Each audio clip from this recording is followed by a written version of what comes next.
चंदौली जनपद के सदर थाना क्षेत्र की निवासिनी महिला की शादी सैयद राजा थाना क्षेत्र के औरैया गांव में नसीम पुत्र याकूब नामक युवक से हुई थी। शादी के 8 साल बीतने के बाद बच्चा पैदा नहीं होने के कारण उसे प्रताड़ना दी जा रही थी और मायके पहुंचा दिया गया था।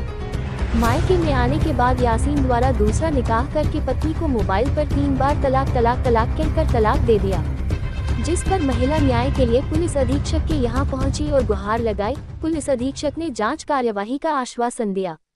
आपको बता दें कि चंदौली जनपद के सदर कोतवाली क्षेत्र की निवासिनी महिला की शादी के सैयद राजा थाना क्षेत्र के औरैया गांव में हुई थी। शादी के 8 साल बीतने के बाद पति नसीम द्वारा पत्नी को प्रताड़ित किया जा रहा था और मारपीट कर उसे मायके पहुंचा दिया गया। पति ने दूसरी महिला से निकाह कर लिया और उसके बाद पत्नी को मोबाइल पर 3 बार तलाक बोलकर तलाक दे दिया, जिससे पीड़ित महिला एवं उसके परिजन परेशान हो गए। सरकार द्वारा बनाए गए 3 तलाक कानून के तहत पीड़ित महिला कई बार थाने का चक्कर लगा चुकी थी। परेशान होकर पीड़िता सोमवार को पुलिस अधीक्षक से मिलकर न्याय की गुहार लगाई है, जिस पर पुलिस अधीक्षक ने महिला का प्रार्थना पत्र लेते हुए जांच कार्यवाही का भरोसा दिया है।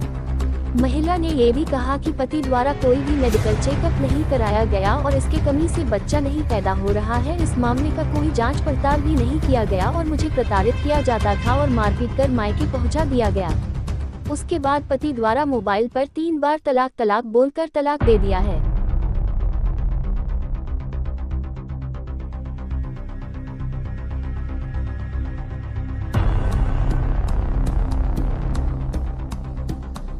नाम मोहम्मद रब्बानी है। मैं ग्राम वाजीपुर का निवासी हूँ और थाना और ज़िला मेरा चंदौली है। क्या है मामला? मामला ये है कि हमारे बहन का शादी 8 साल पहले हुआ था। तो स्टार्टिंग जिससे होता है नई शादी, लोग बताते हैं बच्चा भी नहीं चाहिए, हम 2-4 साल बाद करेंगे बच्चा। उसमें स्टार्टिंग में भाई, बाद में पत्नी में शिकायत है कि जब इसकी जाँच होगी मेडिकल के माध्यम से तब उससे प्रूफ होगा ना किस में फॉल्ट है। बगैर फॉल्ट का आप कह देंगे आप माँ नहीं बनेंगी तो कोई ईश्वर तो है नहीं कि अपने पेट में डाल देगा बच्चा। भाई ये तो ऊपर वाले की देन है, होगा तो होगा, नहीं तो फिर दवा दारू करिए, जो होगा उसके बाद देखा जाएगा। आज क्या हुआ? अब ये हुआ है कि हमने 23/8/2024 को हम पहले एप्लीकेशन दिए सरारे थाना में। जब मेरी बहन अपने ससुराल में थी तो हम उसको लोग मार पीट रहे थे कि तुम बच्चा नहीं हो रहा है, तुम बाज हो, तो अपने प्रताड़ित कर रहे थे मानसिक रूप से। तो प्रताड़ित करने के बाद जब हमें खबर मिला तो हम एप्लीकेशन दिए वहाँ पे जन सुनवाई के माध्यम से। तो वहाँ पे सर दोनों पक्ष को बुलाएं, लड़के के बाप और लड़का आया और मैं मेरे बड़े पापा गए थाने पे। तो वहाँ समझौता हुआ तो सर बोले कि बेटा ऐसा करिए कि दूसरा शादी हम नहीं कर सकते हैं, इसमें है कि भाई सही नहीं है। और रहेगी बात भाई 4-6 साल के शादी को बड़ा इशू नहीं, आपको पूरी उम्र बचा है। अभी क्या हुआ है? अभी के मैटर ये है सर कि उसके बाद हमने जब आया एसपी ऑफिस आया तो वहाँ पर सर को हमने दिया सर को, उसने फ़ोन पे 3 तलाक बोल दिया और निकाह भी कर लिया और दबंगई के साथ कर रहा है कि जो इसके आगे बढ़ेगा मैं उसे देख लूँगा, चाहे कोर्ट हो, कचहरी हो, थाना हो, पदारी, पूरी दबंगई के साथ जान से मारने की धमकी भी मिल रहा है बार बार। अधिकारी से क्या आश्वासन मिला?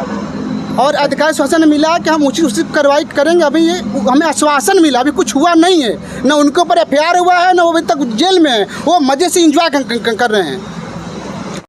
क्या मामला है?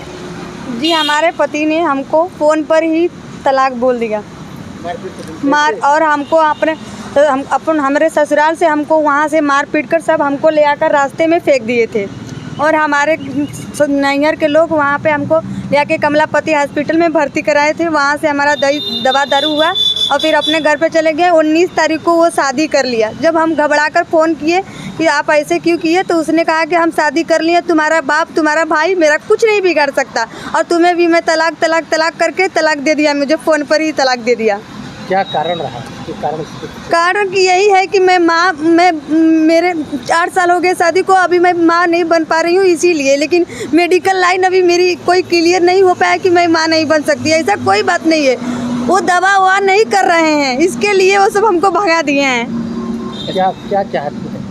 हमको न्याय चाहिए और क्या चाहिए, हमको न्याय मिलना चाहिए और क्या। ऐसा होता रहा कि हमारे देश के नागरिकों का क्या होगा?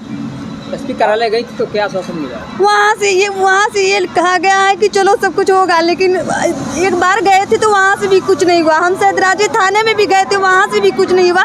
महिला थाने भी गए थे, वहाँ से भी कुछ नहीं हुआ। वहाँ से वो बिंदास निकल के आया, कहा कि मैं शादी करके दिखाऊंगा, और वो शादी कर लिया। हमारी प्रशासन जो है कि कुछ नहीं कर पा रही है। क्या मुसलमान के लोगों को कोई प्रशासन नहीं मिल सकती है?